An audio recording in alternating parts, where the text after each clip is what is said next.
ఒక్కరు అడగండి బ్రదర్. దేని స్పందన? మరి 2014 ముందు కాంగ్రెస్ అనే దరిద్రం ఉండే కదా, శనేశ్వరం ఉండే కదా, అప్పుడు ఎందుకు వండలే? కాళేశ్వరం లేకుండా వండే మాట వాస్తవం అయితే 2014 ముందు ఈ పీకుడు గాలందరూ ఎక్కడ పోయినారు? అప్పుడు ఎందుకు లేవు పంటలు? అప్పుడు ఏడదచ్చిరు మరి? అప్పుడు ఉండేగా శ్రీపాద ఎల్లంపల్లి, అప్పుడు కూడా ఉండేగా, మరి అప్పుడు ఎందుకు వండలే పంటలు? కాదు, అప్పుడు ఎందుకు వండలే? మరి దీనికి సమాధానం చెప్తాడా ముఖ్యమంత్రి? అంటే మాట్లాడడం ఏదైనా మాట్లాడచ్చు బ్రదర్, నోరు ఉంది కదా, రాష్ట్రీయ మీడియా ఉంది కదా, మేనేజ్మెంట్ చేస్తున్నాం కదా, ఏదైనా మాట్లాడచ్చు. కానీ వాస్తవం ఏంది? 2014 తర్వాత రాష్ట్రంలో రైతుల ముఖ చిత్రం మారిన మాట వాస్తవం, వ్యవసాయ విస్తరణ జరిగిన మాట వాస్తవం, కేసీఆర్ రైతు బంధు పెట్టిన మాట వాస్తవం, రైతు బీమా ఇచ్చి ధీమా నింపిన మాట వాస్తవం, తద్వారా అల్టిమేట్గా ఇవాళ టైంకి ఎరువులు విత్తనాలు తెచ్చిపెట్టిన మాట వాస్తవం, మొత్తం నీళ్లు వస్తాయని ఒక ధీమా ఇచ్చిన మాట వాస్తవం, టైలెండ్ ప్రాంతాలకు కూడా ఒక నిజంగా చెప్తున్నా ఒక పాలేరు మాదిరిగా పనిచేసి ముఖ్యమంత్రి స్వయంగా ఆయన నీళ్లు ఆఖరి మడిదాకా అందినాయా చూసుకున్న మాట వాస్తవం. అందుకే ఇలా పంటల విస్తరణ పెరిగింది. వీళ్ళు, నేను ఒక మాట అంటే నాకు ఎంత గమ్మత్ అనిపించింది అంటే, నిన్న చూస్తే సన్నాలకు బోనస్ ఇచ్చినవని సన్నాసి మాటలు మాట్లాడుతుండు. ఇచ్చిన బోనస్ 25 కోట్లు, ఎగ్గొట్టింది 7,600 కోట్లు. ఎవడన్నా మెడకామి తలకాయనోడు మాట్లాడతారా బ్రదర్? నేను ఏదో పొడిచినా అని సిగ్గుశరం ఉందా మాట్లాడి? కనీసం పక్కనున్న వాళ్ళని చెప్పారా పెద్దోళ్ళు, తుమ్మల నాగేశ్వరరావు గారు లాంటి పెద్దోళ్ళు పిచ్చి మాటలు మాట్లాడకని? ఎట్లా ఇంత అన్యాయంగా మాట్లాడితే? నేనెందుకు బ్రదర్, ఒక రిక్వెస్ట్, మీరు ఇక్కడికి వెళ్ళి సీదా ఆ గొట్టాలు తీసుకొని ఓన్రి, మీరు మొత్తం బిల్డర్లను అడుగురి, ఏ గొట్టాలో మైకులు ఏదో ఒకటి మీ ఇష్టం నా మైకులు మీ ఇష్టం అనే మైకులు మైక్రోఫోన్లు చిన్న చిన్న ఏమేమి వచ్చినాయి కొత్తగా అవన్నీ పట్టుకొని ఓన్రి, ఎవరినన్నా అడుగురి మార్కెట్లో. పోనీ మీరందరూ కూడా ఆన్లైన్లో చిన్న ప్లాట్లలో పెట్టుబడి పెట్టే ఉంటారు. మీరు రేవంత్ రెడ్డి అంత స్థితివంతులు కాకపోవచ్చు, కానీ కొన్ని ప్లాట్లలో మీరు కూడా పెట్టుబడి పెట్టే ఉంటారు. పడ్డాయా లేవా నన్ను అడుగకురి, నాకు చెప్పకుండ్రి, మీ మనస్సాక్షిని అడగండి. నేను మళ్ళదే చెప్తున్నా బ్రదర్, మళ్ళదే చెప్తున్నా. ఎంత పెరిగి ఇప్పుడు అబద్ధాలు అప్పుల గురించే గిన్ని చిల్లర మాటలు మాట్లాడినోడు, ఉన్నాయి లేనట్టు లేని ఉన్నట్టు చెప్పినోడు ఏదైనా చెప్తాడు, ఏముంది నోరే కాదు. మీరు రాష్ట్రంలో మీరు ఉండనే ఉన్నారు, దాన్ని ఫ్యాక్ట్ చెక్ చేయండి. నిజంగా ఆయన చెప్పిన మాటలు వాస్తవం ఉంటే ఎందుకు దాస్తున్నావు? మరి వివరాలు ఎందుకు, ఆర్బీఐ డాక్యుమెంట్స్ ఎందుకు బయట పెడతలేవు, రికార్డ్స్లు ఎందుకు వస్తలేవు బయటికి? మేము అడిగిన ఒక్కటి ఆర్టీఐలో రాదు బయటికి, ఏదో మొత్తం సమాచార శూన్యం సృష్టించే ప్రయత్నం చేస్తున్నాడు. ఎందుకు మీడియా కన్నా ఇస్తున్నా కనీసం సమాచారం? గురుకులాల్లోకి మా పిల్లలు పోతుంటే ఎందుకు ఆపుతున్నారండి? టీఆర్ఎస్ విద్యార్థి విభాగం నాయకులు పోతుంటే ఎందుకు ఆపుతున్నారు? ఏం తప్పు లేకపోతే భయం ఎందుకు? ఎందుకంటే ఈ ప్రభుత్వానికి దడబట్టుకుంది. వాస్తవాలు బయటికి వస్తే మీడియా రాయకపోయినా సోషల్ మీడియా ఉంది కాబట్టి భయం. ఎస్,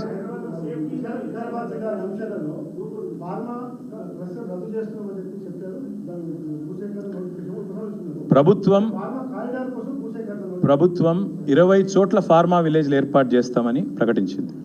మరి 20 చోట్ల విరమించుకుంటున్నారా చెప్పాలి.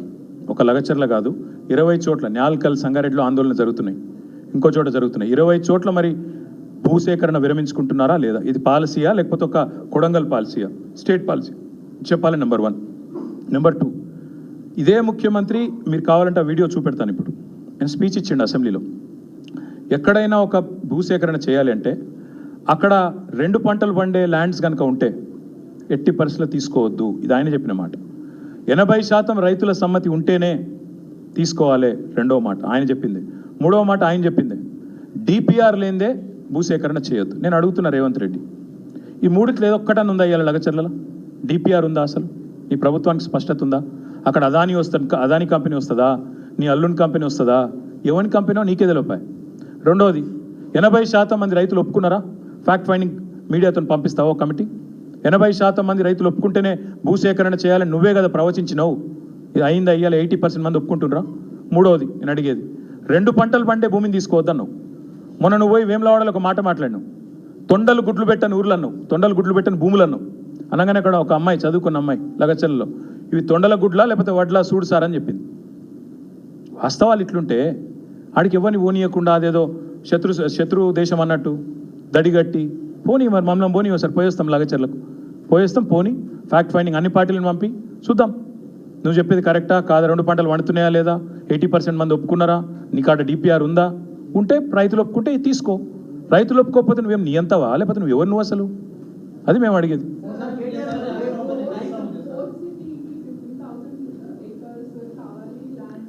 ఉన్న సిటీని చెడగొట్టకపోతే చాలమ్మా, ఉన్న సిటీని నాశనం చేయకపోతే చాలు.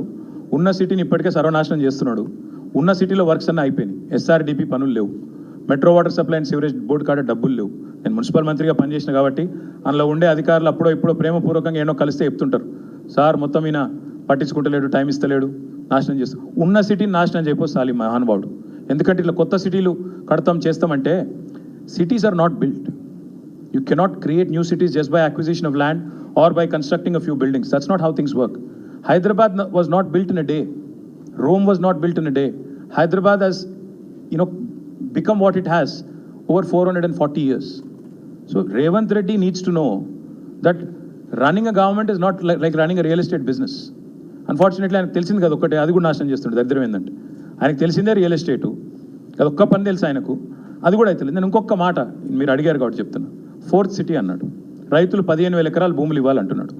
రేవంత్ రెడ్డి గారి కుటుంబానికి అక్కడే 500-600 ఎకరాల భూమి ఉంది, పక్కనే ఉంది. ఇస్తాడా రేవంత్ రెడ్డి? వెల్దండలో ఉంది, పక్కకే ఉంది. అక్కడ ఫార్మా విలేజ్కి ఇస్తాడా, లేకపోతే 4th సిటీకి ఇస్తాడా? అంటే ఇక నాది కాకపోతే ఎక్కడ దాకా దేకొచ్చా? నీ భూములు కాకపోతే నేను ఎవరిదల్లా గుంజుకుంటా, 15,000 ఎకరాలు గుంజుకుంటా, 30,000 గుంజుకుంటా. ఉన్న 14,000 ఎకరాలు ఏం చేస్తావో నీకే తెలియదు. లగచర్లలో ఎందుకు భూములు తీసుకుంటున్నావో నీకే తెలియదు. కేవలం ఏదో మాట్లాడాలి కాబట్టి మాట్లాడాలి, ఏదో ఎవరో వెనకకెళ్ళి ఎవరో రాసిచ్చిన నువ్వు చదివితే విజనరీ అంటారు సార్ నిన్ను అనగానే అది రాసిచ్చి చదివేసుడేనా? ఎందుకో తెలియదు. ఎందుకు 15,000 ఎకరాలు? My humble request to you also, all of you, దయచేసి please ask him the question. ఆయన మాట్లాడిస్తే మాట్లాడండి, అడగండి. మీ భూమి ఉంది కదా సార్ 400-500 ఎకరాలు వెల్దండలో ఇస్తారా అని అడగండి. మరి ఆయనకు ఒక నీతి, లగచర్లలో ఉండే పేద రైతులకు ఇంకో నీతి ఉండకూడదు కదా? కొండారెడ్డిపల్లె భూములు ఇస్తాడా, వెల్దండలో ఉండే భూములు ఇస్తాడా? 20 లక్షలు ఇస్తా అన్నాడు కదా ఎకరానికి, మేము ఇంకో 5 లక్షలు కల్పిస్తాం.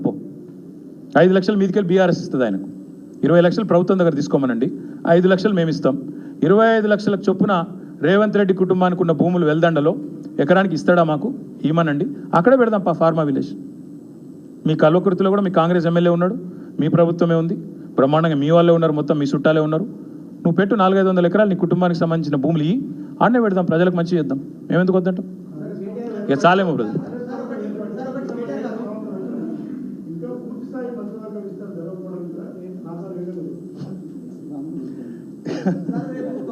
అంటే అక్కడ కొంతమంది మంత్రులు మరి వాళ్ళు ఇప్పటికే చెప్తున్నారు ఏదో బాంబులు వెళ్తాయి అది ఇది అని. మరి క్యాబినెట్ కింద అయితే కింద బాంబులు వెళ్తాయో, క్యాబినెట్ విస్తరణ అయితే ఏమవుతుందో తెలియదు. కానీ ఇది ఒకటి మాత్రం పక్క, ఈ ముఖ్యమంత్రికి ఢిల్లీలో పలుకుబడి లేదు, పరపతి లేదు, బిల్డప్ బాబాయ్ అంతా ఇక్కడనే ఉన్నాడు, పైన మాత్రం ఎవరు దేక్తలేడు అంతకి ఇది ఒక ఉదాహరణ. ఎందుకంటే సంవత్సరం పాటు 6 మంత్రులు ఖాళీ ఉంటాయండి, నాకు అర్థం కాదు. ఇంత ఘోరమా? కనీసం విద్యాశాఖకు మంత్రి లేడు, హోంశాఖకు మంత్రి లేడు, సంక్షేమ శాఖ మంత్రి లేడు, ఇంత అగాధం విడిచిపెడతారు. ఇక మున్సిపల్ శాఖకు ఆయనే ఉన్నాడు, ఎందుకున్నాడో కూడా మీకు తెలుసు, నాకు తెలుసు. Thank you.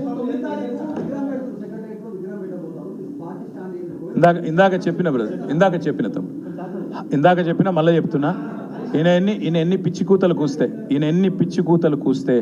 ఎన్ని పిచ్చి పనులు చేసినా సెక్రటేరియట్ ముందట 4 ఏళ్ల తర్వాత ఉండేది రాహుల్ గాంధీ తండ్రి విగ్రహం కాదు, తెలంగాణ తల్లి విగ్రహమే ఉంటుంది. నెంబర్ 1. తెలంగాణ తల్లి కూడా ఈయన తీసుకొచ్చినట్టు ఇవాళ తలసరి ఆదాయంలో భారతదేశంలో అగ్రభాగాన్ని ఉన్న రాష్ట్రం తెలంగాణ. ఈ రాష్ట్రానికి తల్లి కూడా అంతే బ్రహ్మాండంగా ఒక ఆస్పిరేషనల్ చిహ్నంగా ఉండాలి, ఐకన్గా ఉండాలి. అంతేగాని పేదరికం తాండవించినట్టు ఉండాలని ఆయన కోరుతున్నాడు. మేమేమో తెలంగాణ ప్రజలు చూడంగానే గర్వపడే విధంగా, ఒక దేవతను చూడంగానే చేతులెత్తి మొక్కాలనిపించే విధంగా ఉండాలని మేము అంటున్నాం. కాబట్టి ఆయన ఏం చేసుకున్నా జరగాల్సింది జరుగుతుంది. 4 ఏళ్ల తర్వాత మీరు చూస్తారు. హరీష్ రావు గారి మీద పెడతడమే కాదు, ఇవాళ రాష్ట్రంలోని మా నాయకత్వం మొత్తం మీద కేసులు పెట్టే ప్రయత్నం చేస్తున్నారు. మేము వీటికి నిన్న హరీష్ రావు గారు చెప్పారు, మేము భయపడం, 1 కాదు 1,00,000 కేసులు పెట్టుకున్నా భయపడం, వెనుకకు బొమ్మ చీల్చి చెండాడుతూనే ఉంటాం. Thank you. ఆ విషయంలో మళ్ళొక్కసారి ప్రజల దృష్టికి, అదేవిధంగా మీడియా దృష్టికి, ముఖ్యంగా రాష్ట్ర ఆర్థిక పరిస్థితి గురించి, అప్పుల గురించి కొన్ని విషయాలు మీతో చెప్పాలన్న ఉద్దేశంతోనే ఈ సమావేశాన్ని ప్రత్యేకంగా నిర్వహిస్తున్నాం. ఏమున్నది, ఏడాది కాంగ్రెస్ పాలనలో గర్వకారం. నిన్నటితో సరిగ్గా సంవత్సరం నిండింది.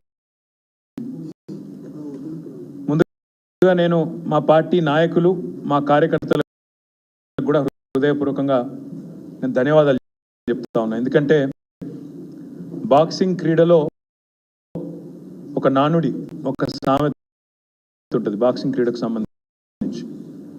ఎంత గట్టిగా మనం పంచ్ విసరగలిగినామన్నది కాదు, ఎంత గట్టిగా విసిరే పంచ్ని తీసుకొని తట్టుకొని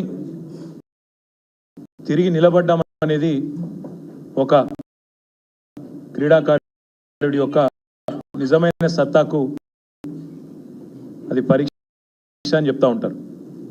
ఈ సంవత్సర కాలంలో బీఆర్ఎస్ పార్టీ చాలా ఆటుపోట్లు ఎదుర్కొన్నది. అసెంబ్లీ ఎన్నికల్లో స్వల్ప తేడాతో